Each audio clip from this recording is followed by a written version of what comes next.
Bonjour, aujourd'hui je vous propose de parler d'influence et je propose même de vous partager 6 conseils pour réussir à vendre vos projets en interne. On va prendre un cas concret, celui des personnes avec qui on a la chance de travailler sur nos projets, que sont les responsables formation ou les responsables en charge du learning et du développement par exemple. On s'est rendu compte, ça fait 6 ans qu'on travaille avec eux, que effectivement leur pouvoir de conviction était un peu un super pouvoir et une compétence clé à développer quand on veut mener à bien ses projets. Pour expliciter ce point-là, en fait, on se rend compte que ça se passe à deux niveaux. D'un premier côté, il faut réussir à valider auprès de son manager, de ses sponsors, souvent au niveau CODIR, COMEX, la pertinence et donc les ressources associées des programmes qu'on souhaite mettre en place. L'autre côté, un sujet beaucoup plus opérationnel, c'est qu'il faut mobiliser les participants de ces programmes, par exemple des managers, dont le quotidien est déjà très chargé par ailleurs. Voilà, donc je vous propose 6 leviers qui sont transposables dans votre contexte de travail pour la plupart, pour réussir ce travail d'influence au quotidien. Premier levier, la connaissance de la personne qu'on cherche à convaincre. En effet, il est essentiel de bien comprendre le profil de la personne à qui on va s'adresser.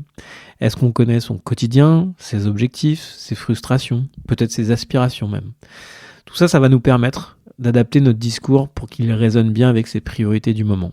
Je vous donne un exemple. Si vous parlez à votre manager en pleine revue budgétaire, expliquez en quoi peut-être le recyclage de certains programmes va vous aider à maximiser le retour sur investissement de la formation et donc à optimiser son budget. On voit très bien que là, notre demande va être en plein dans les aspirations, les sujets du moment de notre manager. Un autre exemple, plutôt du côté participant, si vous parlez à un manager avec des objectifs de productivité, expliquez comment votre projet peut réduire le stress et améliorer l'efficacité de son équipe.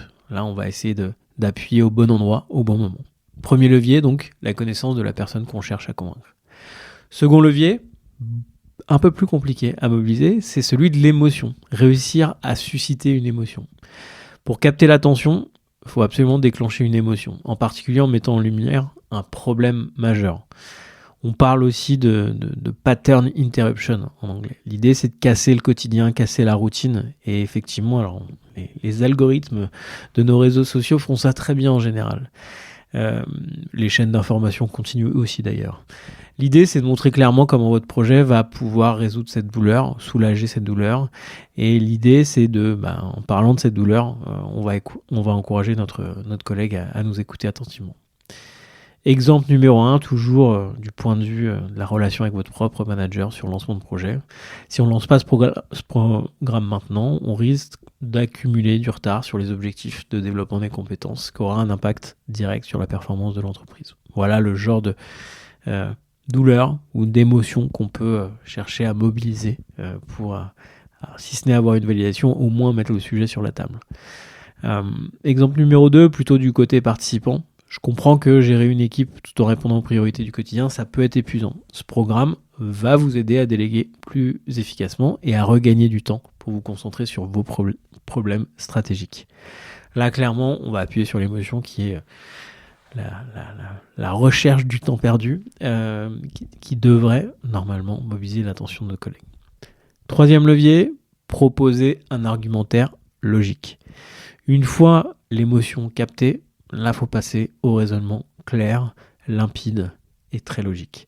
Expliquez comment votre projet résout ce problème avec des exemples concrets, les premières étapes à suivre et surtout une vision claire du temps et des efforts nécessaires. Globalement, combien de temps ça va me prendre et quel est le bénéfice que je vais en tirer. Restez simple mais précis sur ces bénéfices à la fois immédiats et plus long terme. Exemple numéro 1, la discussion avec mon manager quand je suis learning manager. Pour déployer ce programme, on a besoin de X milliers d'euros pour former une première cohorte. Les résultats seront visibles d'ici les premiers mois, notamment sur la réduction du turnover, et les équipes pourront être autonomes en fin de programme. On pourrait ajouter aussi, nous ferons témoigner cette première cohorte pour mobiliser les suivantes. Exemple numéro 2, en intégrant ce programme, vos managers passeront seulement 2 heures par semaine sur une formation qui leur permettra de réduire de 15% les pertes de temps liées à une mauvaise organisation d'équipe. Donc là, on joue aussi sur l'équilibre, coût-bénéfice mobilisation bénéfice, et donc on a un argumentaire très très logique. Quatrième point, quatrième levier, rester à l'écoute et s'adapter. C'est pas parce qu'on a bien préparé qu'il faut pas s'adapter à la réaction qu'on a en face de nous. Là encore, on va mobiliser une compétence clé de management qui est celle de l'écoute active. Donc de se mettre vraiment en position d'écouter, de relancer, de rephraser ce qui nous est dit pour s'assurer, de bien le comprendre et d'avoir l'adhésion de notre collègue. L'idée, c'est de permettre de s'adapter au retour de l'interlocuteur. Si votre interlocuteur semble réticent, cherchez des manières de découper peut-être le projet en petits morceaux, en commençant par un pilote ou un MVP, Minimum Viable Product, qui vont apporter des bénéfices rapides et concrets. Exemple, je comprends que vous soyez préoccupé par la charge budgétaire cette année. Nous pourrions tester ce programme sur une équipe pilote avec un budget réduit et évaluer les résultats avant un déploiement plus large. Second exemple, si vous trouvez que suivre un programme complet est trop prenant en ce moment, nous pourrions commencer par un atelier pratique de 2 heures qui vous offrira déjà des outils concrets à appliquer dès la semaine prochaine. Voilà, donc ce sujet d'écoute est un sujet important. 5e point, rester au contact. Des décisions en général, elles ne se prennent pas immédiatement après une première discussion. Il est donc crucial de maintenir le contact avec des suivis réguliers, en alternant des moments de relance et des moments un peu plus calmes. On laisse les gens travailler. Cela montre aussi votre engagement et renforce la confiance. Dans la première situation avec son manager, je vais revenir vers vous d'ici 2 semaines avec un plan détaillé des coûts et des bénéfices attendus, ce qui nous permettra de faire un choix éclairé. Exemple numéro 2, je vous enverrai un résumé des points abordés dans l'atelier avec quelques actions rapides à mettre en place dans votre équipe. Cela vous permettra de voir rapidement les bénéfices avant de vous engager sur la suite du programme. Et enfin, 6e levier, travailler son influence dans la durée. L'influence ne se construit pas en un jour, c'est un peu comme la confiance. Adopter une philosophie, alors qu'encore une fois j'utilise beaucoup d'anglicisme, je m'en excuse, du give first, donc donner d'abord, en offrant de l'aide, en partageant des ressources et surtout en sollicitant des retours. Tout ça, ça permet de créer une relation solide et durable où les managers, les décideurs se sentent valorisés, entendus. C'est pas du machiavélisme, c'est simplement comme ça qu'on construit une relation sur le long terme. Par exemple, j'ai vu que vous cherchez des idées pour améliorer l'onboarding dans vos équipes. J'ai quelques retours d'expérience à partager qui pourraient vous inspirer si vous le souhaitez. Deuxième exemple, je vous enverrai régulièrement des astuces de management, des études de cas pour vous aider à intégrer les outils du programme de manière plus fluide dans votre quotidien. Voilà qui devrait vous aider à mieux vendre vos idées en interne. Si on récapitule, donc sujet numéro 1, bien connaître le profil de la personne qu'on cherche à convaincre.